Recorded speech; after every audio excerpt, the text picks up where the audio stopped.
Hello, this is Roger Ide from Perfect Golf Swing. This is my golf tip of the month for January. And last month we talked about the setup position and the spine angle. And this month we're going to talk about the takeaway, how to get the golf club away from the ball. Now I have two pretty good players up here. Tiger Woods is on the left and Ernie Els is on the right. And we're going to talk about their takeaway and how to get the golf club away from the ball and how to get the golf club up to the top of the backswing. Now, again, Ben Hogan says this is 90% of the swing, getting the golf club started back properly. So we want to make sure that this happens in the right way. Now, there's a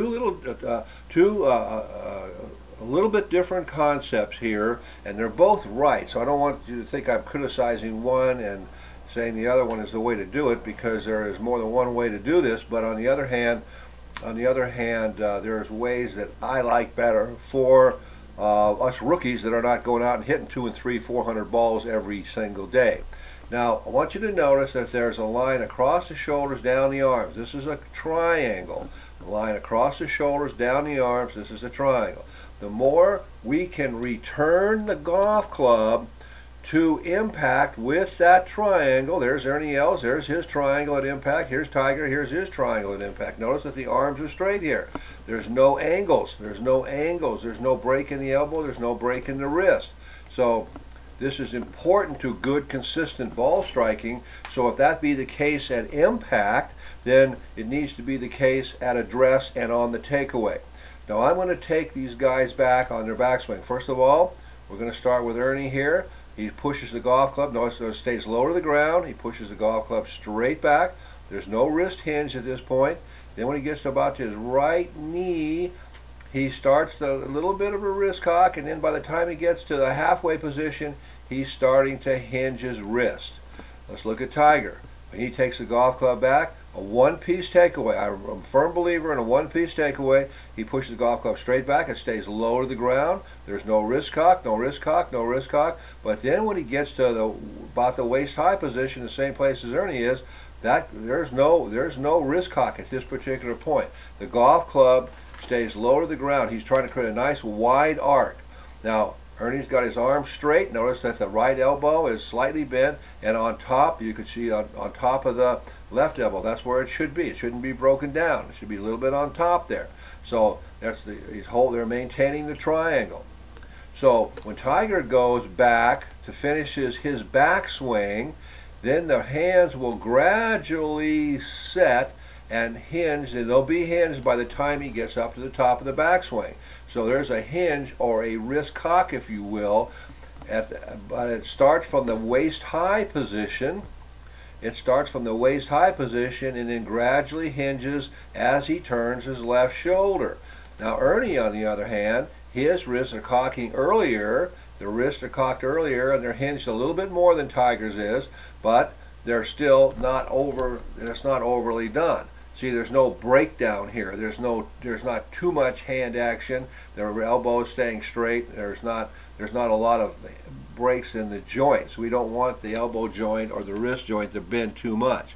But the golf club is definitely being taken back by the big muscle, the shoulder turn, the hip turns a little bit, but the shoulder turn is what's taking you back and coiling you back into your right side.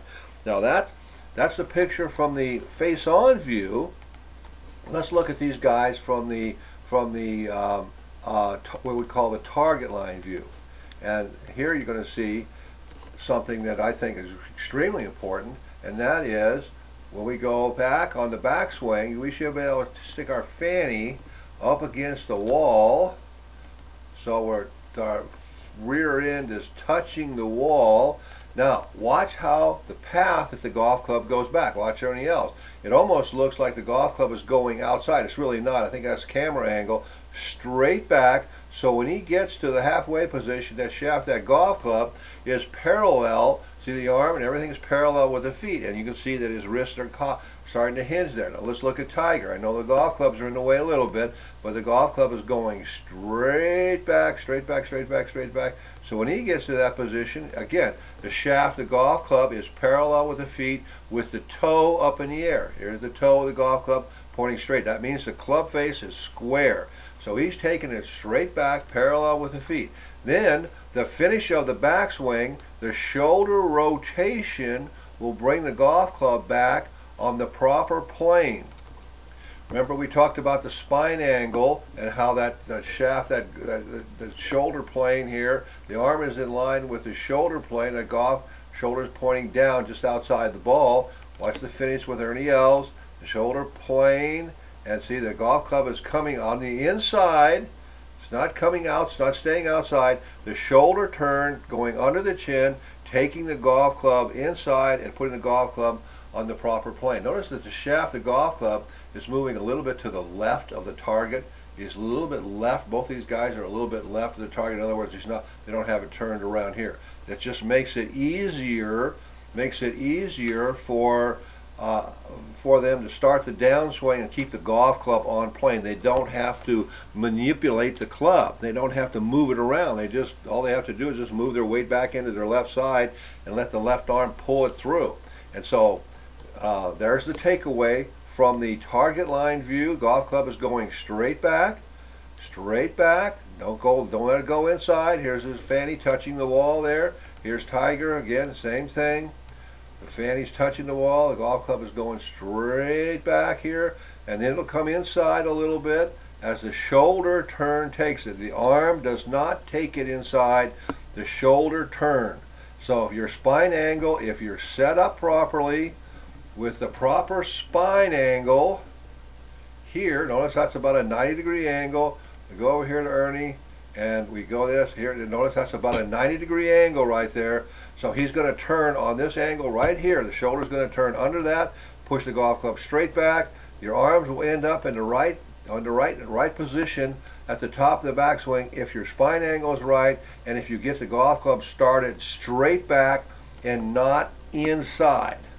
You cannot let the golf club go inside that line until you get to the waist-high position. Notice Tiger, he gets to the waist-high position right there, and then it comes a little bit inside, but he's not doing anything with his hands. He's just turning. He's just simply turning. That keeps the swing very, very simple. Well, that's my tip of the month. I hope you enjoyed it. We're going to talk about next month. We're going to talk about the start of the downswing, how we get the golf club started down, which is one of the crucial, absolutely crucial parts of the golf swing. Again, thank you very much.